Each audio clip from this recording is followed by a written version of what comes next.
Olá, boa noite.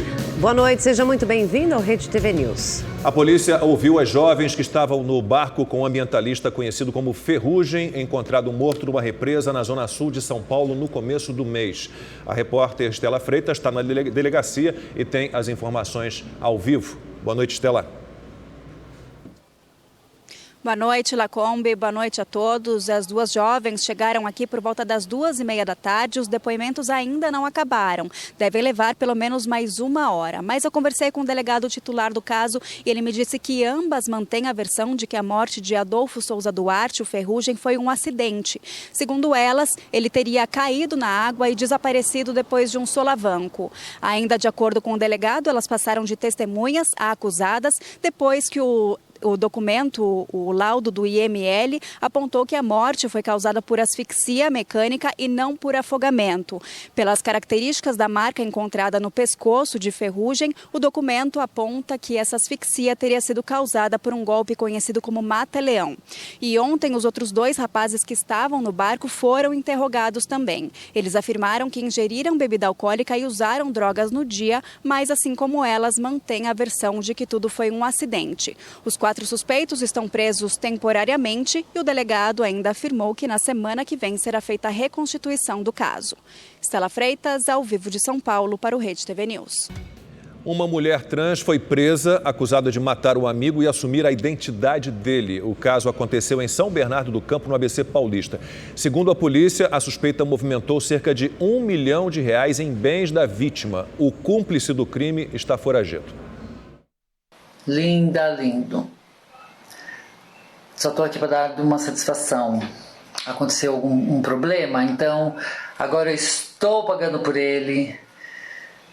Tem coisas que eu não posso falar, mas o importante é que eu estou bem e vou ficar bem, independente de onde eu estiver. A cantora e maquiadora Mariana Paulo, de 49 anos, gravou esse vídeo pouco antes de ser presa. Ela era conhecida pelo trabalho de acolhimento a pessoas trans. Por isso, fez o seguinte pedido. Quero pedir para vocês, não parem de doar, mesmo que eu não estou aqui, doa, ajuda. Tem tanta gente precisando. Mariana é suspeita de matar Marcelo do Lago Limeira com doses excessivas de remédios. A vítima fez a primeira cirurgia para a transição de gênero. A suspeita passou a morar na casa dele, com a desculpa de que estaria cuidando do amigo. Ela teria roubado a identidade e se apropriado dos bens do rapaz, que tinha boas condições financeiras. Para isso, chegou a enganar os funcionários de um cartório. Ela se apresenta, entrega os documentos originais do Marcelo, que ficou na posse dela, e se apresenta ao funcionário do tabelião como sendo o Marcelo. Lá ela abre firma, lá ela reconhece, autentica documentos e lavra procurações. Com o dinheiro da vítima, Mariana fez viagens a Cancún e a pontos turísticos brasileiros. Ela vendeu o carro que era do Marcelo, ela comprou outro carro financiado em nome do Marcelo, ela recebia os aluguéis periodicamente do Marcelo, recebia o dinheiro e a ajuda financeira da tia, ela efetuou saques da conta da tia, efetuou saques das contas do Marcelo. O crime ocorreu em maio do ano passado. Em julho, o cadáver foi encontrado queimado, abandonado numa rodovia próxima a Campo Limpo Paulista. Segundo a polícia, ela teve ajuda do amigo Ronaldo Bertolini para se livrar do corpo. A farsa só começou a ser desvendada em abril deste ano. A gerente do banco, que conhecia Marcelo, desconfiou de Mariana e avisou a irmã dele, que registrou um boletim de desaparecimento. De acordo com a investigação, a irmã de Marcelo também passou a ser alvo dos suspeitos ao acionar a polícia. Em uma das conversas, um dos interlocutores fala: está na hora dessa aí decolar também. Esse termo, decolar, foi utilizado durante os depoimentos, ao sugerir a morte do Marcelo. Então, se extrai daí que ambos estavam, na verdade, se referindo a uma suposta ameaça de morte à irmã do Marcelo.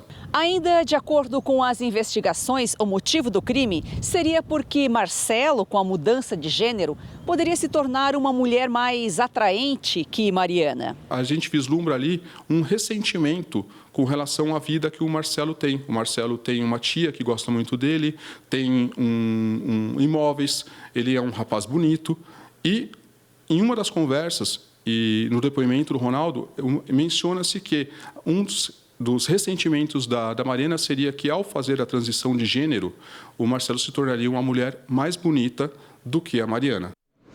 Criminosos devolveram um carro que eles tinham roubado na região metropolitana de Vitória, no Espírito Santo.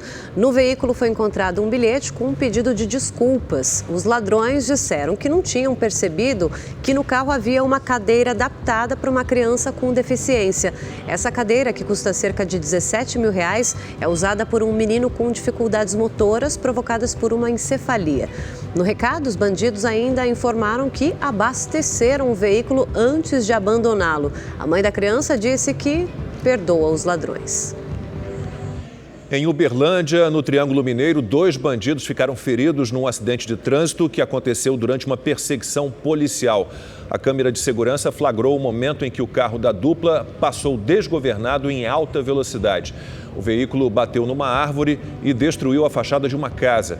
Os suspeitos tinham sido abordados pela PM e tentaram escapar. Um deles, de 24 anos, ficou preso às ferragens e foi socorrido em estado grave com traumatismo craniano. O outro, de 19 anos, foi preso em flagrante.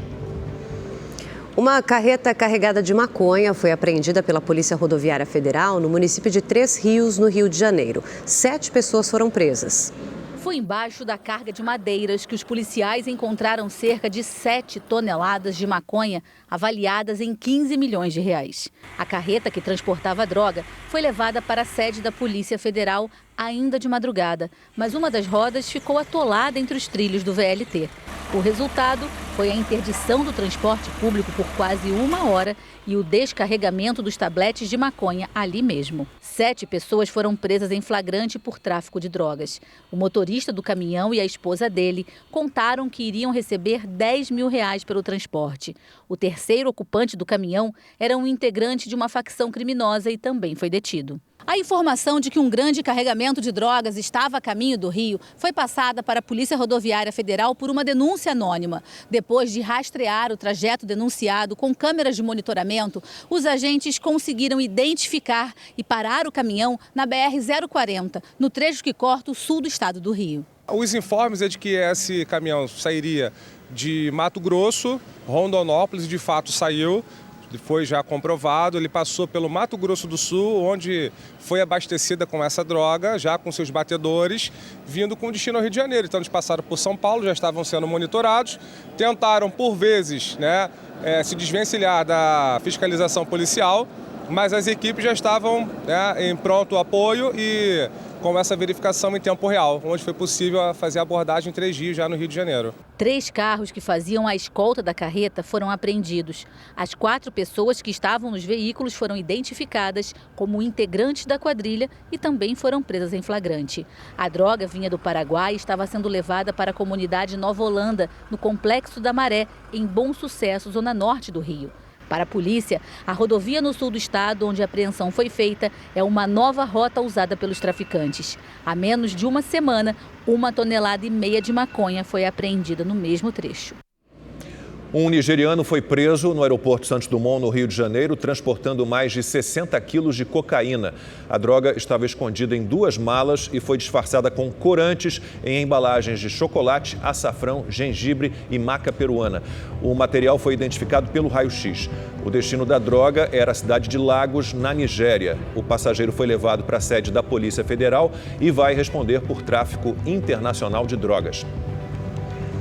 O Ministério Público do Rio de Janeiro recorreu da decisão do ministro João Otávio de Noronha, do Superior Tribunal de Justiça, que revogou a prisão preventiva de Monique Medeiros, acusada da morte do filho, o menino Henri Borel, em março do ano passado.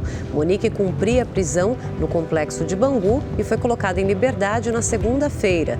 No recurso, o MP ressaltou que o ministro, ao revogar a prisão, sequer impôs medidas cautelares e lembrou que a acusada coagiu testemunhas do caso. Além de Monique Medeiros, o ex-marido dela, doutor Jairinho, ex-vereador do Rio de Janeiro, é réu no processo. O recurso ainda não foi analisado pelo STJ.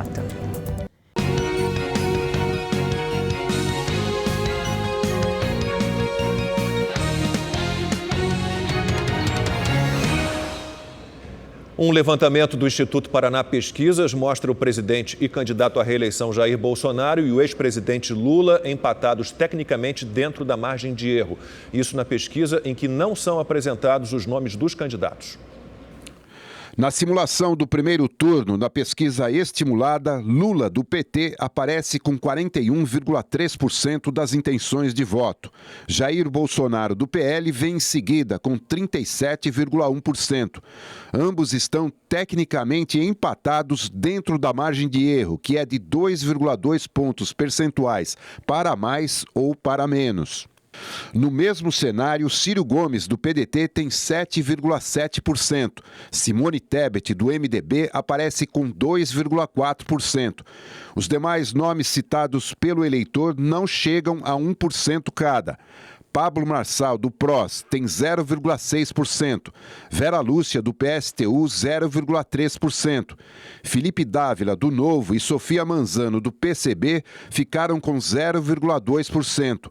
Eimael, do Democracia Cristã, Leonardo Péricles, do Unidade Popular, e Soraya Tronic, do União Brasil, ficaram com 0,1% das intenções de voto. 4% não responderam ou não sabiam em quem votar. Brancos, nulos e os eleitores que não votariam em nenhum dos candidatos somam 5,9%. A pesquisa ouviu 2.020 eleitores com 16 anos ou mais em 164 municípios de todo o país. Foi realizada entre os dias 26 e 30 de agosto. E essa pesquisa eleitoral é o tema da rodada de opinião de hoje.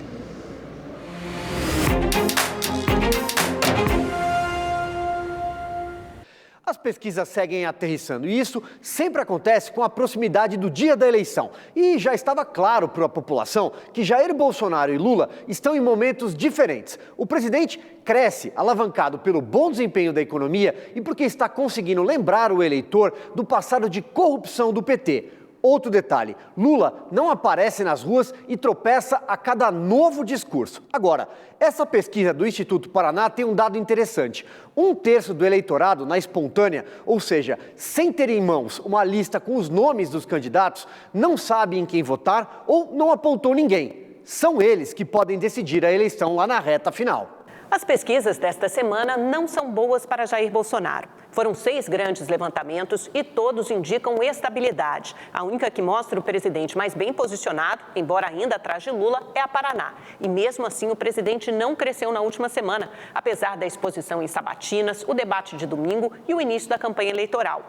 Lula tampouco caiu. O quadro estável favorece quem está na frente, no caso, o petista. Outra má notícia para Bolsonaro é que sua maior cartada eleitoral, o Auxílio Brasil, não surtiu o efeito esperado até agora, apesar do dinheiro no bolso de 20 milhões de beneficiários. No eleitorado de baixa renda, Lula mantém o dobro das intenções de voto. Entre os que receberam o auxílio, a vantagem é de 30 pontos sobre Bolsonaro, mesmo índice do mês anterior. A outra má notícia para o presidente é que ele parou de subir entre os evangélicos. Por último, a rejeição não melhorou, continua em 50%.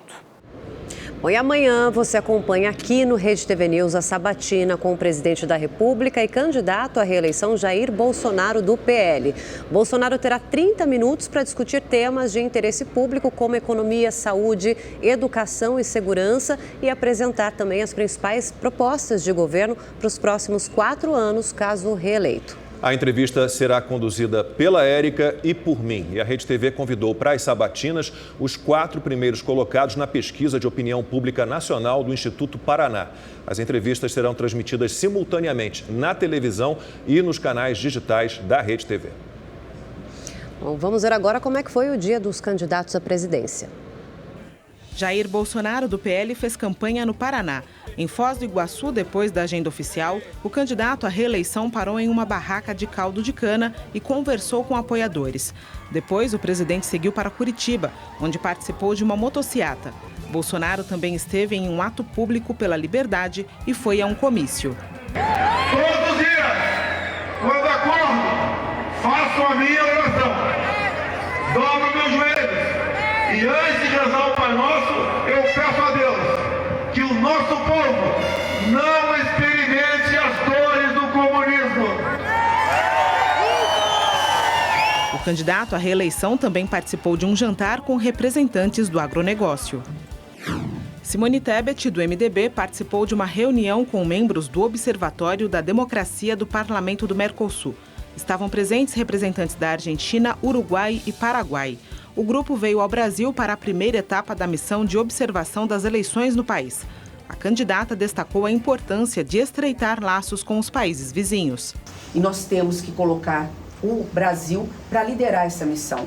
Fortalecer a integração com o Mercosul, com os nossos países vizinhos, para que nós juntos, no fortalecimento dessa integração regional, podemos olhar também, fazer gestão junto a parcerias comerciais, como, por exemplo, o mercado comum europeu.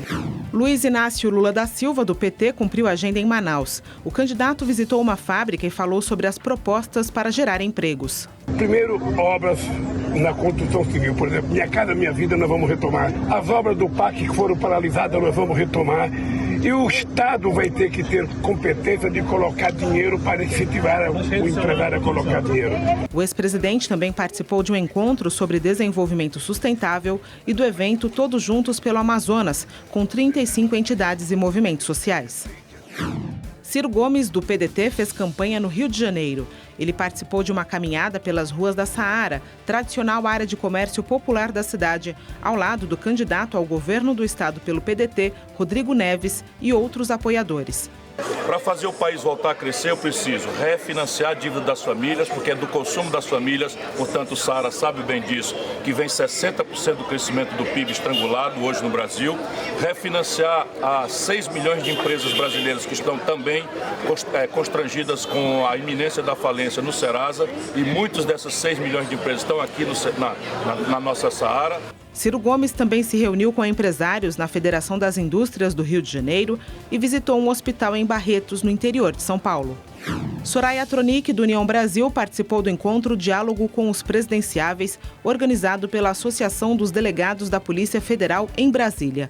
A candidata deu detalhes sobre a proposta de imposto único. Essa alíquota, nós já calculamos, já discutimos de ser 1,8 e chegamos agora no 1,26. Então, ninguém vai deixar de receber nada e os envios continuarão da mesma forma. Nós vamos manter, só que simplificando e diminuindo a alíquota. Por quê? Porque agora todos vão pagar. Quando todos pagam menos. Tronic também teve uma reunião com membros do Observatório Político do setor de serviços. Pablo Marçal do PROS fez lives para eleitores em uma plataforma digital. O candidato também deu entrevistas e gravou material de campanha. Felipe Dávila, do Novo, deu entrevista e participou de evento na Associação dos Construtores, Imobiliárias e Administradoras do Grande ABC. Sofia Manzano, do PCB, visitou o Instituto Federal de Goiás e agora à noite participa de uma live. José Maria Emael, do Democracia Cristã, deu entrevista e fez uma caminhada em São Mateus, zona leste de São Paulo. Léo Péricles, do Unidade Popular, fez campanha em Pernambuco. Ele participou de um debate. Vera Lúcia, do PSTU, deu entrevista e fez campanha no Rio Grande do Sul. O Tribunal Regional Eleitoral do Rio de Janeiro indeferiu o registro da candidatura de Gabriel Monteiro, do PL, a deputado federal. Com isso, o ex-policial militar está proibido de fazer propaganda na TV e vai ter de devolver os recursos públicos destinados à campanha. Há 2 semanas, Gabriel Monteiro teve um mandato de vereador cassado pela Câmara do Rio por falta de decoro parlamentar. Ele foi acusado de filmar uma relação sexual com uma menor, de agressão e ameaça à pessoa em situação de rua, edição e manipulação de vídeos publicados na internet e exposição vexatória de crianças. Gabriel Monteiro ainda pode recorrer ao Tribunal Superior Eleitoral. O presidente do Tribunal Superior Eleitoral voltou a se reunir com o ministro da Defesa, Paulo Sérgio Nogueira. Foi o segundo encontro entre os dois nos últimos 15 dias. A reunião foi realizada no gabinete do presidente do Tribunal Superior Eleitoral, Alexandre de Moraes, em Brasília, para discutir a segurança das urnas eletrônicas. De acordo com o TSE, diante das apresentações técnicas, ficou reconhecido o sucesso dos testes de verificação e a importância de eventos públicos junto com a Comissão de Transparência Eleitoral e entidades fiscalizadoras. Também ficou acertado que a divulgação de todos os boletins de urna será feita pelo próprio tribunal, mas possibilitando a conferência dos resultados eleitorais pelos partidos políticos e representantes. Hoje, outras 4 pessoas participaram do encontro. O secretário de Tecnologia do TSE, Júlio Valente, o secretário-geral do Tribunal, José Levi, o coronel Marcelo Nogueira e o general Rodrigo Vergara.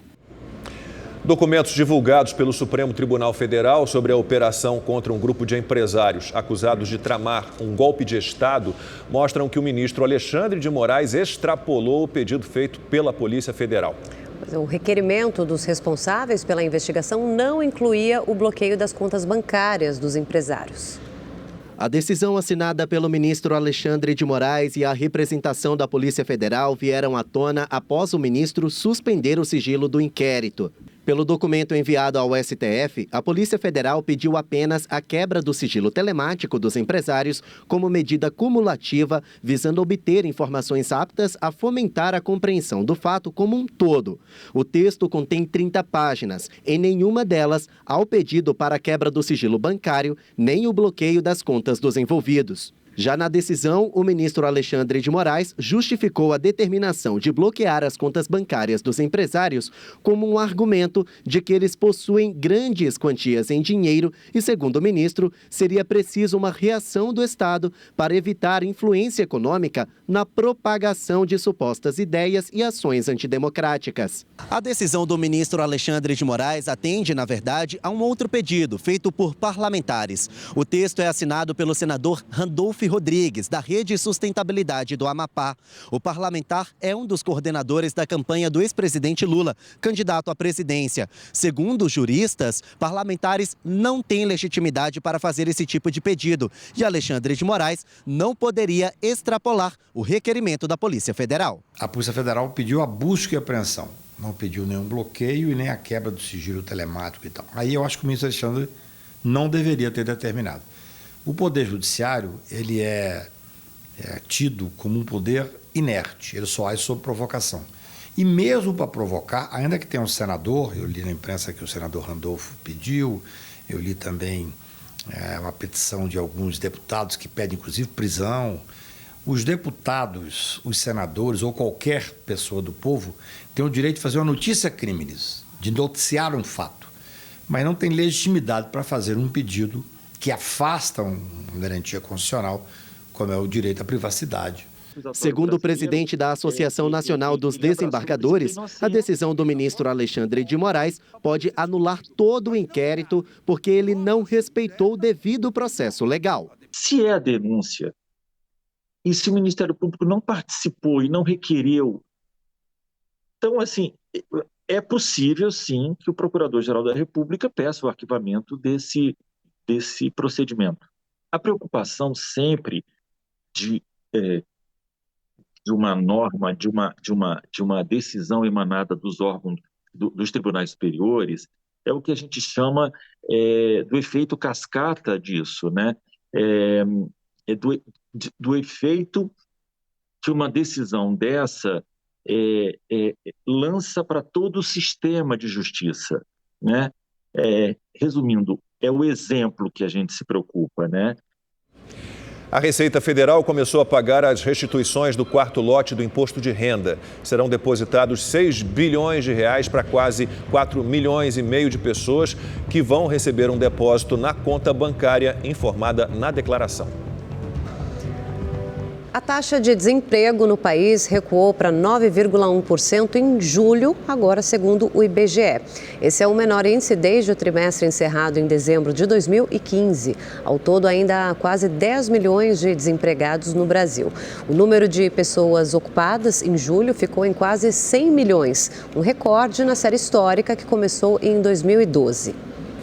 O governo encaminhou ao Congresso Nacional o projeto de lei para o orçamento do ano que vem. O texto prevê aumento de quase 8% do salário mínimo. Repórter Igor Damasceno está em Brasília, tem mais detalhes ao vivo para a gente. Igor, com esse aumento aí do valor, né, previsto para o ano que vem, qual será então o valor? O valor será de R$ 1.302, Érica. Boa noite a você, ao Lacombe, também a todos que nos acompanham. O aumento é de R$ 92 em relação ao atual valor do salário mínimo e corresponde ao Índice Nacional de Preço ao Consumidor, o INPC. Esse índice mede a inflação para famílias que têm renda média de 1 a 5 salários mínimos. O governo também prevê um crescimento de 2,5% do PIB, que é a soma de todos os bens e serviços produzidos pelo país para o ano de 2022. O Brasil terá um teto de gastos de R$ 1,8 bilhões.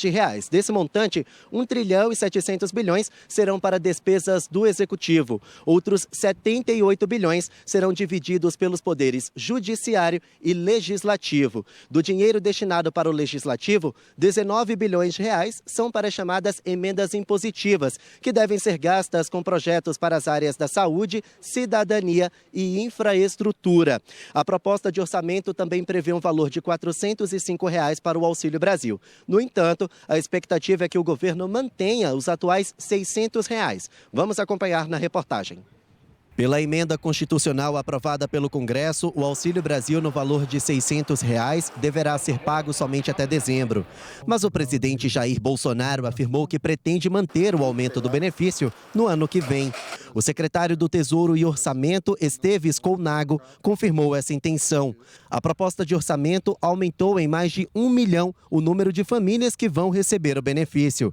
Serão 21.640.000. Segundo Esteves, para manter o valor de R$ 600, será necessário aprovar no Congresso uma nova autorização para extrapolar o teto de gastos. Por isso, a proposta não foi encaminhada no orçamento. Não entrou aqui porque ele demanda uma alteração constitucional. Então, o Auxílio Brasil ele demanda uma alteração constitucional para que ele caiba dentro ou da regra do teto ou de uma regra que for aprovada pelo próprio Congresso, mas a gente vai buscar a fonte para ele. Então, em termos fiscais, ele vai ser uma despesa equilibrada. Bom, o envio da proposta de orçamento ao Congresso Nacional foi feito dentro da data limite, já que, pela Constituição, o governo federal tem até o último dia de agosto para entregar as previsões de receita e despesas para o próximo ano. A expectativa é que o Congresso Nacional comece a analisar essa proposta de orçamento somente depois das eleições. Igor Damasceno, de Brasília, para o Rede TV News. O Rede TV News está de volta. A polícia de São Paulo fez a reconstituição da morte do campeão mundial de jiu-jitsu, Leandro Lô.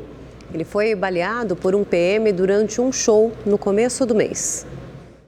Policiais civis, testemunhas e advogados da família do lutador Leandro Lô e do policial militar Henrique Veloso chegaram ao Clube Sírio, na zona sul de São Paulo, por volta das 2h da tarde.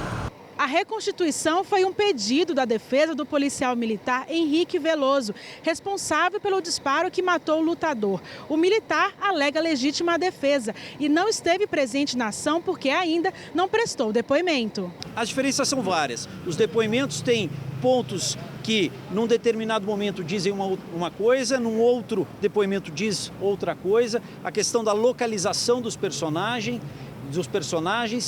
do momento em que os personagens participaram dos fatos, e por isso tudo o objetivo é efetivamente esclarecer. Já a defesa da família de Leandro Lô acredita que a reconstituição vai provar que não há divergências nos depoimentos. O policial, o tenente Veloso, tinha a chance de participar e não participou. Então, mas ele continua sem versão no processo, na investigação. Bem semelhantes, mudam coisas humanamente permitidas. Dentro de um show, à noite, numa balada, as diferenças são mínimas. A história é uma só. O campeão mundial de jiu-jitsu, Leandro Lô, foi morto durante um show em um clube na zona sul de São Paulo, pelo policial Henrique Veloso, no dia 7 de agosto. Segundo testemunhas, o lutador imobilizou o militar quando se envolveu em uma briga, mas ao soltá-lo e se afastar, foi baleado na cabeça. Leandro Lô tinha 33 anos e foi 8 vezes campeão mundial de jiu-jitsu em 5 categorias diferentes. O policial se entregou à Corregedoria da Polícia Militar um dia depois do crime. Ele está detido no presídio militar Romão Gomes, na Zona Norte, por suspeita de homicídio doloso, quando há intenção de matar por motivo fútil. Torcedores do Náutico foram agredidos por policiais militares durante o intervalo da partida entre CSA e o Clube de Pernambuco pela Série B do Campeonato Brasileiro no estádio Rei Pelé, em Maceió. O grupo tinha sido retirado da arquibancada depois de uma confusão com seguranças. Já do lado de fora, ajoelhados e de costas, os torcedores levaram chutes e pancadas dos PMs. O Náutico repudiou em nota a ação da Polícia Militar. A PM disse que vai investigar os excessos cometidos. Sabe aquele hábito de tomar uma taça de vinho no fim do dia para relaxar? Pois é, esse hábito pode não ser tão inofensivo assim. Uma pesquisa da Universidade de Oxford, na Inglaterra, mostra que mesmo o consumo moderado de álcool pode causar disfunções cognitivas. O Alessandro tem o hábito de chegar em casa e tomar um bom vinho para acompanhar o jantar. Ele gosta tanto da bebida que tem até uma adega em casa. O vinho tem uma relação muito clara com alegria, com convívio social.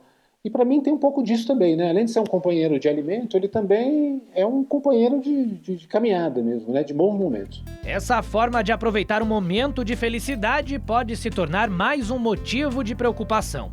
Isso porque uma pesquisa realizada pela Universidade de Oxford, no Reino Unido, mostrou que mesmo o consumo moderado de álcool pode causar problemas cognitivos. 21 mil participantes responderam a um questionário sobre seus hábitos relacionados à bebida alcoólica. Eles passaram por ressonância magnética para medir a quantidade de ferro no cérebro e fizeram ainda testes cognitivos para medir o nível de atenção e concentração.